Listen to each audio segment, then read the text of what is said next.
যদি আজকে ওকে নিয়ে আমি জেলখানায় রাখতাম কিংবা বন্দি করে রাখতাম তাহলে আমি বুঝতাম যে আমি ওকে কাইরা নিয়ে গেলাম। মামনের চাইতে বেশি আমার সম্পর্ক ক্লোজ হচ্ছে লাইলাপুর সাথে। তৃতীয় কথা হচ্ছে যে কেউ কাউকে কেড়ে নিয়ে কি করবে, ও তো আর কোনো জিনিস না যে ওকে আমি কাইরা নিয়ে আসবো। লাইলাপুর সবসময় আমার শ্রদ্ধার জায়গা থেকে, ভালোবাসার জায়গা থেকে আমার বোন, এবং আমাদের দুজনের সম্পর্ক হয়তো ক্যামেরার সামনে না, আমাদের কন্টিনিউ কথা হয়, এবং কথা না হলে তো আর আসতাম না।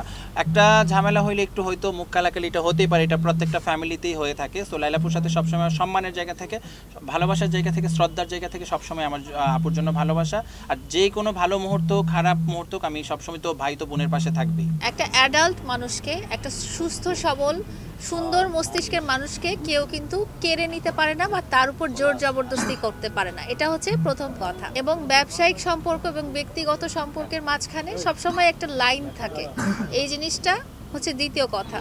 তৃতীয় কথা হচ্ছে যে কেউ কাউকে কেড়ে নিয়ে কি করবে, ও তো আর কোনো জিনিস না যে ওকে আমি কাইরা নিয়ে আসবো। সে একটা মানুষ। মানুষকে কি পৃথিবীতে শুনছেন কেউ কাইরা নিয়ে যাইতে? নিয়ে কি তাকে কি আমি জেলখানায় রাখছি না তালা দিয়ে বন্দি করে রাখছি? আপনি তো বোকার মতো কথা বললেন। যদি আজকে ওকে নিয়ে আমি জেলখানায় রাখতাম কিংবা বন্দি করে রাখতাম তাহলে আমি বুঝতাম যে আমি ওকে কাইরা নিয়ে গেলাম। বিশ্বাস সবার আছে পৃথিবীতে, তাইলে যদি এরকম যদি হইতো তাহলে পৃথিবীতে কোনোদিন ডিভোর্স বা কোনোদিন মানুষ ডিভাইড হইতো না, মানুষ আলাদা হইতো না। এমনও মানুষের হচ্ছে আমরা সংসার জীবনে দেখেছি যে তারা ডিভাইড হয়ে গেছে। মানুষ যদি মন থেকে তারা একত্রিত না হতে পারে, পৃথিবীর কোনো শক্তি নাই যে তাকে একত্রিত করার মতো। এটা যদি কোনো একটা যদি লোহা বা কোনো একটা বস্তু বা কোনো একটা জিনিস হতো, ভাঙ্গা জিনিসটাকে আমি হয়তো গাম বা কোনো কিছু দিয়ে আমি আটকে দিতে পারতাম। এটা মানুষের মন। মানুষের মন থেকে যদি সে তার কাছে না আসে, পৃথিবীর কোনো শক্তি নাই তাকে একত্রিত করার। মামুন এমন একটা মানুষ যে সমস্ত পরিবেশটাকেই মন্ত্রমুগ্ধ করে রাখতে পারে। তাকে দেখলে আপনিও একদম অন্যরকম হয়ে যান। তার প্রতি যখন টাকা ছিটাচ্ছে, মানে দর্শকদের মনে কতটাই ভালোবাসা বা দর্শকরা কতটাই মানে ওই কি বলবো পারফরমেন্সের ভিতরে ঢুকে গিয়েছিল, যে কতটাই খুশি হয়েছিল যে এভাবে তো আমরাও নাচি, কই কোনোদিন তো দেখলাম না কেউ টাকা ছিটায়।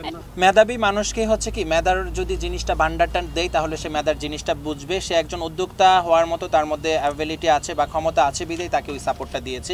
অনেক হাজার মানুষ আমার পরিচিত আছে, শুধু যে মামুন তা না, তাহলে আমি অন্যজনকেও দিতাম। সো তার মধ্যে আমি ওই জিনিসটা দেখেছি যে তাকে যদি আমি এক দিই সে 4 বানাতে পারবে, আর ইনশাল্লাহ সে 1কে 4 বানাতে পারছে এবং পসিবল। লাইলাপুর ফাটলের পিছনে, লাইলাপুর আর মামুনের যে ফাটলটা, এর পিছনের মানে রহস্য কতটুকু আপনি জানেন? যেহেতু সে আপনার অনেক কাছের একজন মানুষ এবং আপনার আস্থাভাজন একটা জায়গা। মামুনের চাইতে বেশি আমার সম্পর্ক ক্লোজ হচ্ছে লাইলাপুর সাথে। সো আস্থার জায়গাটা এটা লাইলাপুই জানে, কারণ আমি তো একবারই বললাম যে ভালোবাসার জায়গাটা কেউ কখনো ইচ্ছা করে অন্য কেউ ফাটল করেন, এটা যার যার কারণেই ফাটল হতে পারে।